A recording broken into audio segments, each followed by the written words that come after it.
वो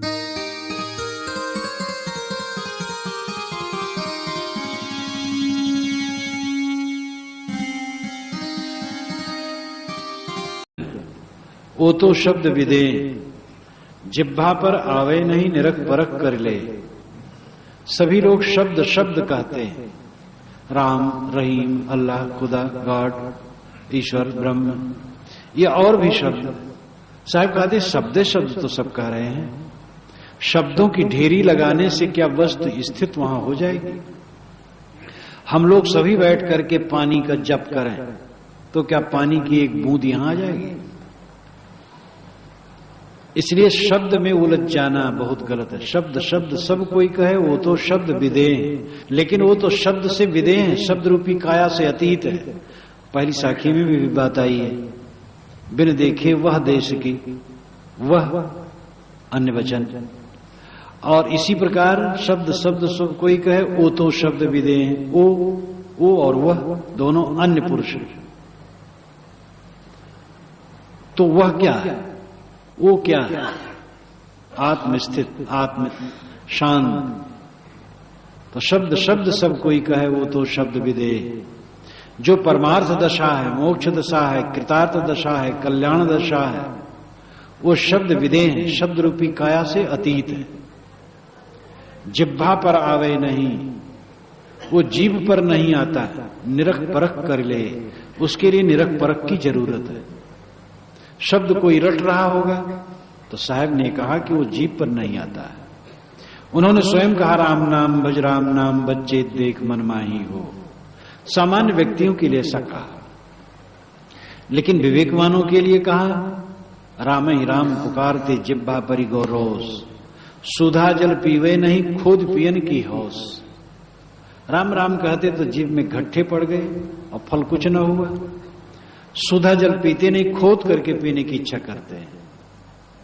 तो पात्रता के अनुसार बात की जाती है। एक साधारण आदमी है, राम राम रहीम रहीम कुछ कहे, ठीक है, लेकिन अब कब तक तुम साधारण बने रहोगे? कमाने का कबूतर, खमाने खरगोश कब तक करते रहोगे? आगे तो बढ़ना चाहिए। तो जिह्वा पर आवे नहीं, वो जीभ पर नहीं आता है। वाणी से कह करके उसका व्याख्यान नहीं होता है।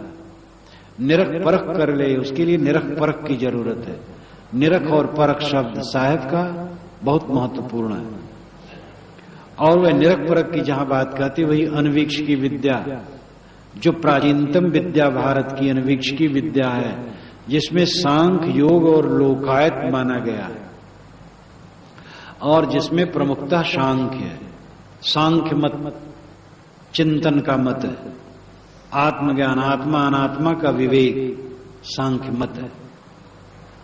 सांख्य के महान आचार्य कपिल महाराज ने आज से हजारों वर्ष पूर्व निर्भय होकर के सत्य की घोषणा की थी, और उन्होंने कहा था, तुम्हारी आत्मा के अलावा कहीं ईश्वर नहीं, और कोई कर्मकांड और हवन तर्पण करने की जरूरत नहीं। आत्मा अनात्मा का विवेक करो। दृष्टिवदानुश्रविक सा हविषे छात से युक्त तद विपरीत श्रेयान विक्ता विक्त विज्ञानात्। वह जब यज्ञ का विरोध किए तो पंडितों ने कहा, आप यज्ञ का विरोध करते हैं, यज्ञ वैदिक है, ऐसा आप क्यों करते हैं? उन्होंने कहा, दृष्टिवदानुश्रविक, जो देखा गया है उसी प्रकार आनुश्रविक भी है। संसार के भोग देखे गए हैं और वे समर्थ नहीं है शांति देने में। इसी प्रकार जो आनुश्रविक है, स्वर्ग इत्यादि का है, उसमें भी शांति नहीं।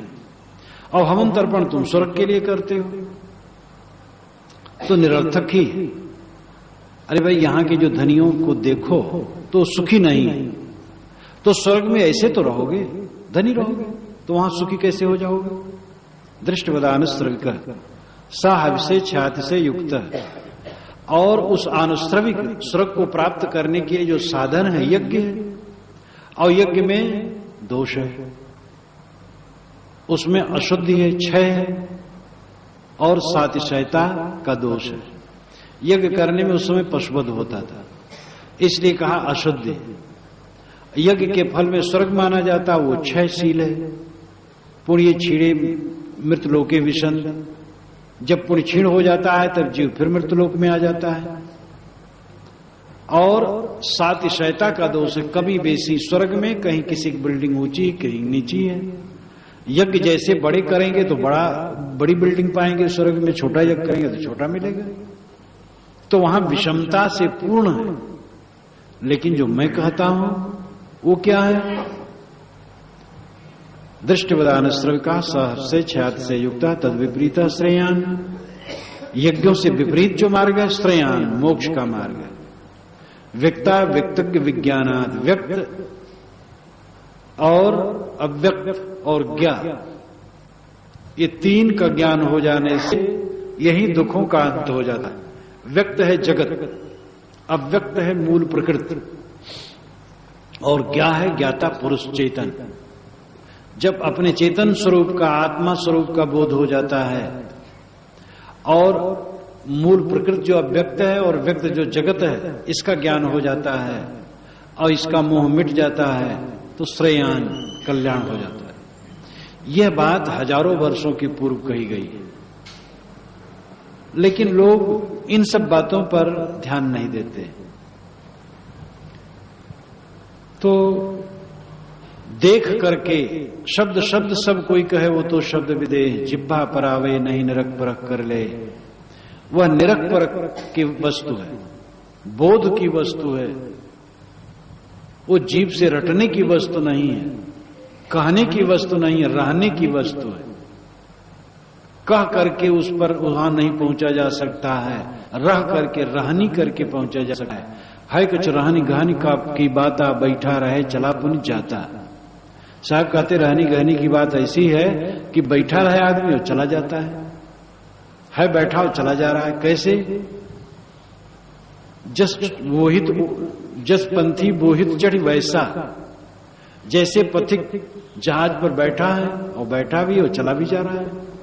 साहब का जमाना कार का नहीं था, ट्रेन का नहीं था, हवाई जहाज का नहीं था, नहीं तो इसका भी नाम लेते। तो उन्होंने नौका को कहा। नौका पर आदमी बैठा है और चला भी जा रहा है। तैसे बोधवान स्थिर हैं और चले भी जा रहे हैं। एक महात्मा एक पेड़ के नीचे बैठे थे। एक सज्जन ने कहा, महाराज आप संध्या वंध्या कुछ नहीं करते? कहे क्या करें भाई, सूतक लगा है, सूतक में संध्या नहीं की जाती। कह रहे आप महात्मा सूतक कैसे लगा? आपके कौन है जो सूतक लग गया? कहे हमारे घर में कुछ लोग रोज पैदा होते हैं, कुछ मरते हैं रोज, इसलिए सूतक रोज लगा रहता है। कहे वो कैसी बात, ये समझ में नहीं आता। आप अकेले बैठे हैं, आपका घर कहां और रोज आप यहां कौन पैदा होता है कौन मरता है? कहे काम क्रोध लोभ मोह राग द्वेष से रोज मरते हैं, शील क्षमा दया करुणा प्रेम रोज जन्मते, इसलिए हरदम सूतक लगा रहता है। तो मैं कब संध्या करूं? मतलब मैं निरंतर कामादिक को मारता रहता हूं, शील क्षमा सद्गुणों का विकास करता रहता हूं, तो सब समय सूतक लगा रहता है, कब संध्या करूं? अब इससे बड़ी संध्या और क्या होगी? कौन संध्या बाकी रह गई इसमें? तो ये संत कहते हैं कि राजा जोगी अग्निजल इनकी उल्टी रीत। ज्ञानियों की बात को संसार के लोग उल्टी रीत मानते हैं, लेकिन ये उल्टी रीत नहीं, ये सीधी रीत है, ये सही बात, यही तो व्यंग्यात्मक है। और कबीर साहब की जो उल्टवासियां ऐसे तो हैं जो कहने में उल्टी समझने में सीधी होती। चंदन बास निवारहु तुझ कारण बन काटिया, जियत जीव जन मारहु मुए सबे निपातिया। साहब अन्योक्ति अलंकार में कहते ऐ चंदन सुगंधि का निवारण कर दे, वास का निवारण कर दे, त्याग दे वास को। तुझ कारण बन काटिया, तेरे लिए मैंने जंगल को काट दिया। ये अन्योक्ति अलंकार है। कहा जाए कुछ ऊपर रूप से और अर्थ हो कुछ। यहां चंदन का लाक्षणिक अर्थ है चैतन्य।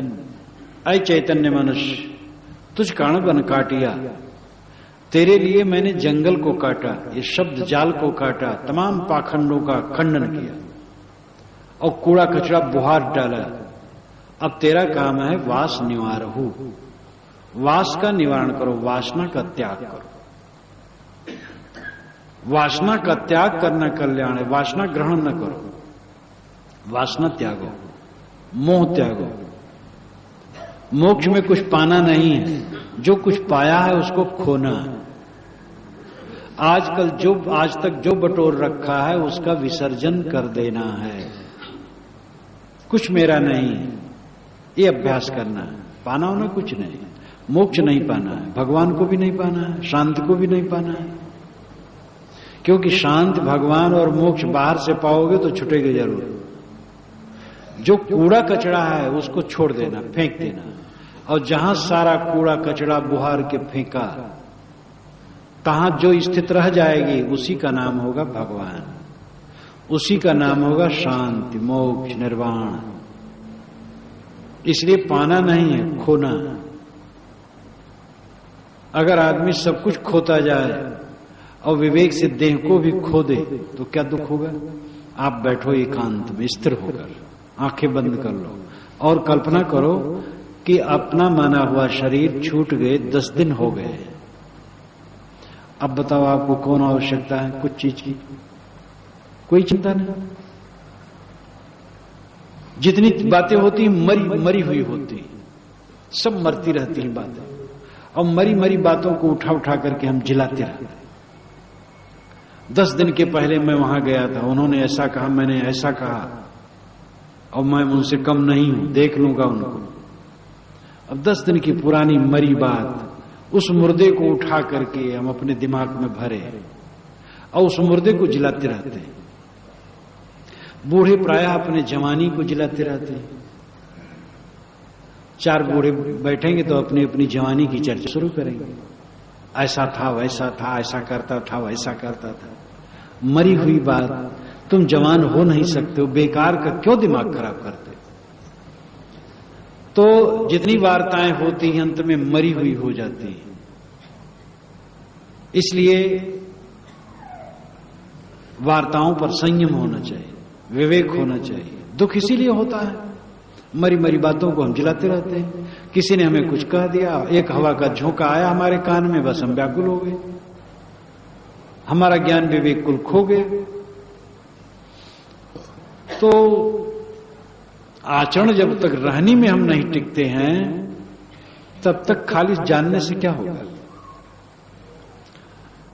तो साहब कहते हैं, चंदन वास निवार हो, अय चैतन्य वासना का त्याग कर। तेरे लिए मैंने जंगल को काटा, सारे पाखंड को दूर किया, सारी भ्रांतियों का निराकरण किया है।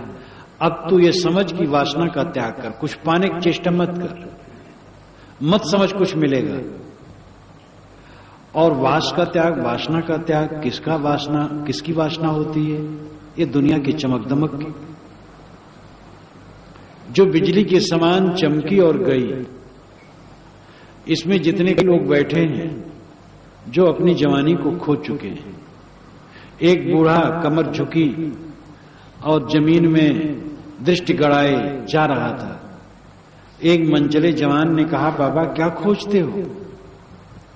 कमर झुकी थी इसलिए आंख नीचे थी, मालूम होता कुछ खोज रहा है।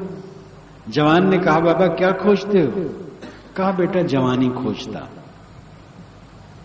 जवानी चली गई है, तो जवानी खोजने से कहीं मिलेगी? मरी हुई बातों को हम दोहराएं ना, और जो वर्तमान में वो भी मरा हुआ हो जाएगा। संतो ये मुर्दों का गांव, साहब का वचन, एक एक वचन दोनों का सब तीर है। और देहाभिमानी आदमी डरता, अरे ये क्या गवा रहे हो, सब मुर्दों का गांव। और इसी को तो काशी में खूब गवा दिया गया, सीरी वालों ने खूब गवाया। तो जो कुछ है अंत में मृत है। वासना त्याग करो, चमक दमक जो हम मानते मृत है। वेद का वचन है, शुक्ल यजुर्वेद में ये मंत्र आता है अंतिम अध्याय में, हिरण्मयन पात्रेण सत्यस्यापेतम मुखम तत्वम पूषन्न पाविर्ण सत्य धर्माय दृष्टे। हिरण्मयन पात्रेण, हिरण्मय का मतलब है सोने के समान, पात्रेण बर्तन, सोने के समान बर्तन से सत्य शापितम मुखम, सत्य का मुख ढका हुआ है। सोने के समान चमकते दमकते हुए बर्तन से सत्य का मुख ढका हुआ है। तत्तुम तत्तुम, उसे तुम, पूषण पाविरणु, पूषण पोषण चाहने वाले, आत्म शांति चाहने वाले साधक, अपाविरणु हटा दे, उखाड़ दे। सत्य धर्माय दृष्टे, सत्य और धर्म का साक्षात्कार करने के लिए तेरे को ये करना पड़ेगा कि सोने के समान चमकते हुए बर्तन को तो उठा करके फेंक। हिरणमयन पात्रण, हिरणमय कहा, सोने के समान सोना है नहीं, सोना लगता है। पलटू साहब ने आपकी भाषा में कहा, देखत सोना लगे सकल जग कांच। अरे हां पलटू, जीवन कहिए झूठ तो मरना सांच है। संत की चोट वहीं होती है। दुनिया भर के संत जो पहुंचे हुए हैं वहीं चोट करते हैं। देखत सोना लगे, वैवाहिक दिन सोना लगता है लेकिन एक कांच लगता है। ये बूढ़े जब अपने वैवाहिक दिन की याद करते होंगे तो वो सोचते होंगे क्या मजाक हमारे साथ किया गया था।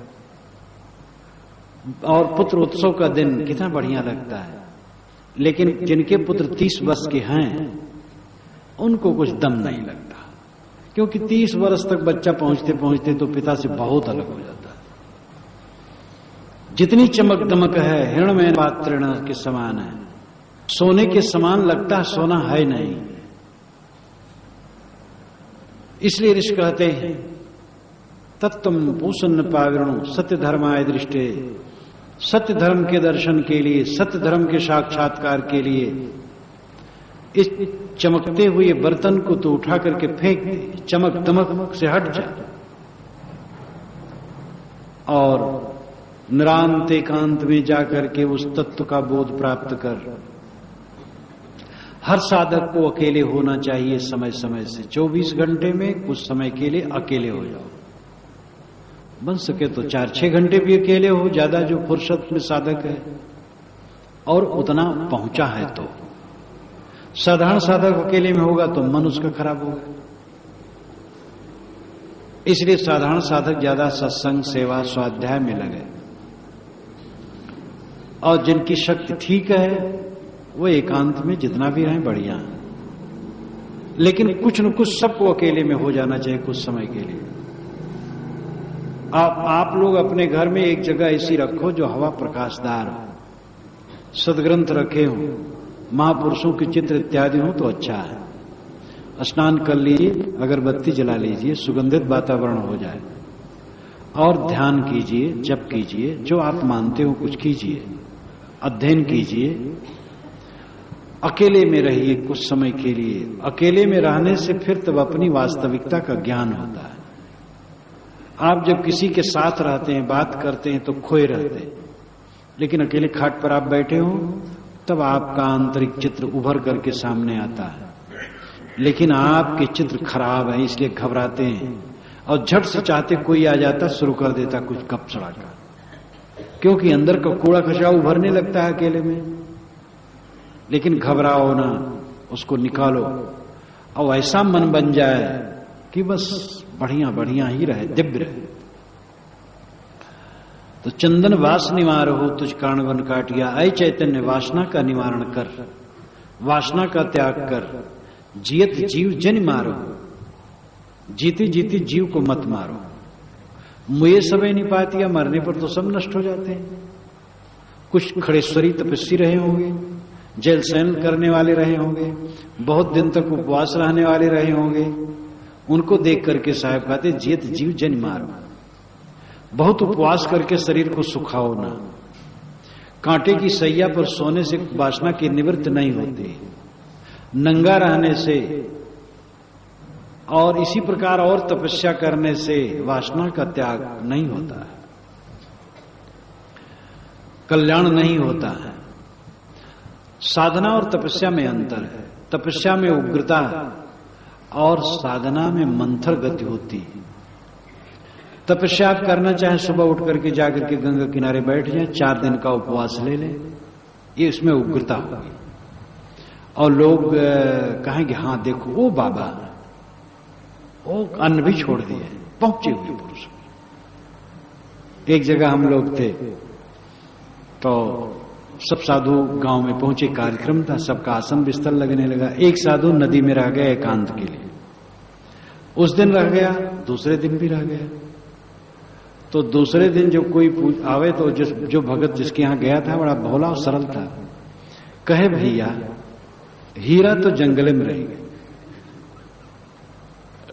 और नदी में जो साधु रह गए थे वही उसी को हीरा माने, हीरा तो जंगल में रह गए।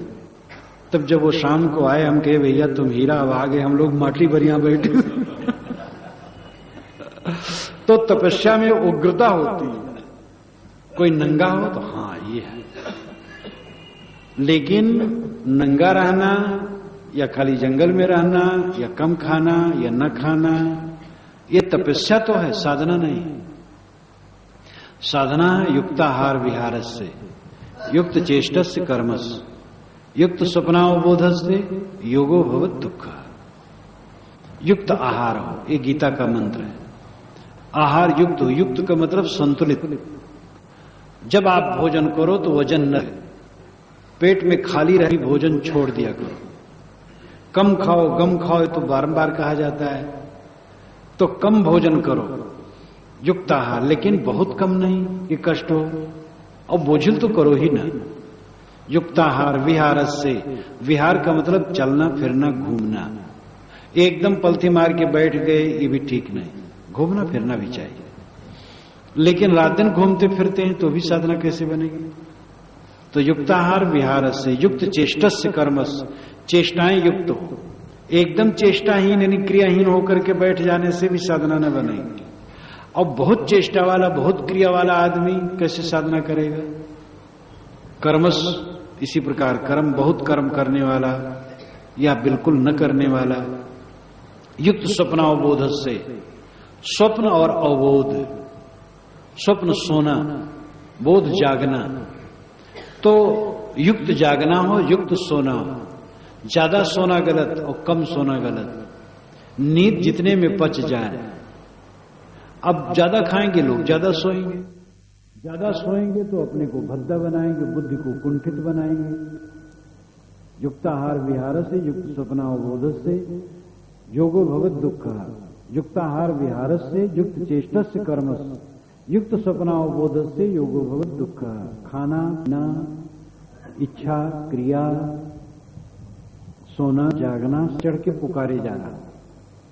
अथवा कबीर जात पुकारिया, कबीर साहब कहते हैं कि ज्ञानी पुरुष, आचरणनिष्ठ पुरुष, उस स्थिति का अनुभव करने वाले पुरुष चंदन की शाखा पर खड़े होकर के पुकार रहे हैं। यानी उस चैतन्य की स्थिति, आत्म स्थिति में स्थित होकर के सत्योपदेश दे रहे हैं। चंदन चढ़ चंदन की डार, बाट लगाए ना लगे। अब अगर रास्ते में लगाने से तुम नहीं लगते हो तो पुण्य लेता हमारा क्या लोगे? तुम स्वयं खराब हो। चंदन की डाली पर चढ़ करके पुकारने का अर्थ है उस दिव्य स्थिति में स्थित होकर के उपदेश करने की बात। जैसे पहले कहा गया था, बिन देखे वह देश की बात कहे सुस्कूर। तो चंदन सर्प लपेटिया, सांप चंदन के पेड़ पर रहे और लिपटा रहे, लेकिन उसका जहर नहीं जाता। इसी प्रकार ये हमारा अहंकार का जहर अगर नहीं जाए तो सत्संग में रह के कोई क्या करेगा? ये अनेक बार देखा जाता है कि अच्छे से अच्छे पुरुष के पास रह करके भी कितने लोग हैं कि अपना विष मार नहीं पाते। कितने हैं विष मारते हैं, धीरे धीरे मरता है, एक बार तो मरता नहीं है, समय लगता है। घबराना नहीं चाहिए। कितना ही आदमी मलिन हो, कितना अज्ञानी और पामर हो, घबराना नहीं चाहिए। अगर वो डट जाएगा साधना में तो विकारों का घटना निश्चित है। तो रोम रोम में जहर भिना, अमृत नहीं समाता। अहंकार दूर हुए बिना कोई साधना में प्रवेश नहीं कर सकता। भक्ति द्वारा सांकरी, भक्त द्वारा सांक्रय राय दसे भाय, मन तो मैगल हो रहा कैसे आवे जाए। भक्त का दरवाजा सकरा राई के 10वें हिस्से के बराबर है और मन तो हाथी बना हुआ है, फिर उसमें कैसे आवे जाए। नन्हा होई के पीयू, नन्हा होकर के पिया जाता है। नन्हा बच्चा दूध पीता है, जवान नहीं दूध पीता है। अगर कुछ ग्रहण करना है तो नम्र होना पड़ेगा। जहां गाहक तहां हौ नहीं, हौ तहां गाहक ना आए। बिन विवेक भटकत फिरे पकड़ शब्द की छाए। जहां गाहक तहां हौ नहीं, जिसमें ग्रहण करने की बुद्धि होती उसमें हौ नहीं होता, अहंकार नहीं होता। और हौ तहां गाहक ना आए, जिसमें अहंकार है वो ग्राहक नहीं। बिन विवेक भटकत फिरे पकड़ शब्द की छाए। वो तो शब्दों की छाया पकड़े, बिना विवेक के भटकता फिरता। मैं जानता हूं वो क्या बताते हैं, मैं तो जानता हूं। एक जगह मेरा आसन था और मैं लेटा था। 10-20 मिनट के बाद मुझे मंच पर जाना था। नीचे पास वाले घर में एक सज्जन आए, कहे चलो महाराज जी का प्रवचन होने जा रहा है और संत बोल रहे हैं, चलो। अरे कहे क्या ही वही कहते हैं और क्या कहेंगे, वो तो मैं जानता हूं। तो मुझे आसन पर ही हंसी आई। जब उस समय से मिले तो मैंने कहा बतलाओ कि दाल भात जानते हो कि नहीं जानते हो। अरे कि महाराज उसको तो रोज खाता हूं। हम कहे कि किसी दिन पुराना लगता है, कि पुराना तो नहीं लगता। जब भूख लगती है तो भोजन बिल्कुल नया लगता है।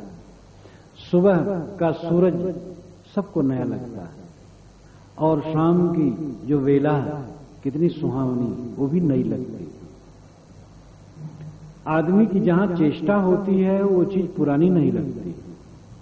जिसे कल्याण प्रिय होगा, ज्ञान चर्चा कभी भी पुरानी नहीं लगेगी। कहत सुनत छूटे कलुष, नित खरसान लोहा गुन छूटे, नित की गोष्ठ माया मोह टूटे। रोज खरसान करने से, शान पर चढ़ाने से लोहा का मूर्छा छूटता रहता है, साफ चमकता रहता है। तैसे सत्संग गोष्ठी से विचार निर्मल होते रहते हैं। ज्ञान की जो चर्चा की जाती है वो हम सब प्राय जानते हैं, लेकिन उसको कहने से, सुनने से वैसे विचार और दृढ़ होते हैं। गंदी बात कहो सुनो तो मन खराब होता है। तो इसलिए हमें यह न मान लेना चाहिए कि हम जानते हैं इसलिए न सुने। जानते हैं तो भी बारंबार सुनना, बारंबार सोचना और विचारना।